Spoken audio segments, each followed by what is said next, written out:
Your pending tickets are silently draining your team's time. Customers go quiet, agents manually chase every one of them, and nothing gets resolved. In this video, you'll learn how to set up the bump-bump-solve workflow that handles all of it automatically. Pending tickets pile up when there's no system in place. Agents manually follow up, context gets lost, and customers who finally reply find a stale conversation.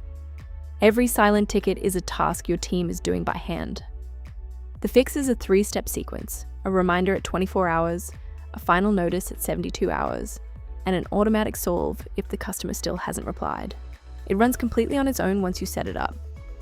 Before building this, you need to know which tool does what.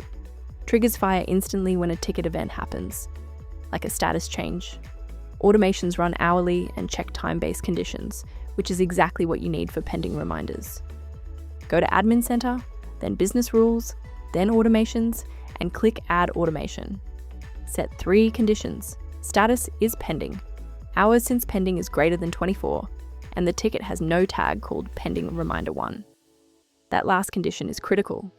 It stops the reminder from firing every single hour.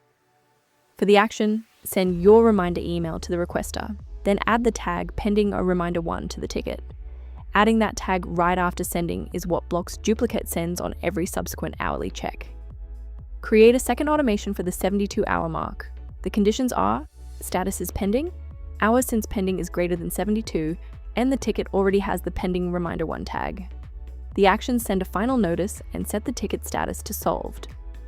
Notice how the second automation is chained to the first using that tag. This creates a clean sequence: reminder first, then closure.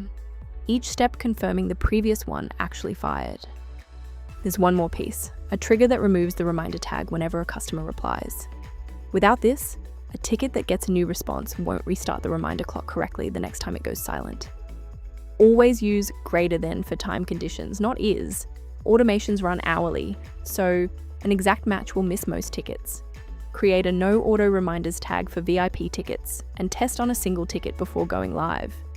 Automations run hourly, so a ticket hitting 24 hours at 2:15 p.m. may not fire until 2:47 p.m. That's normal. Rule-based automations handle the timing, but eesel AI adds context. It personalizes follow-ups based on ticket history, detects when a customer's thanks means the issue is actually resolved, and lets you write escalation rules in plain English, all connected directly to Zendesk. You can set up the full bump-bump-solve workflow in about 30 minutes. Add eesel AI on top for context-aware follow-ups that close tickets even faster. Try it free for 7 days at eesel.ai, no credit card required.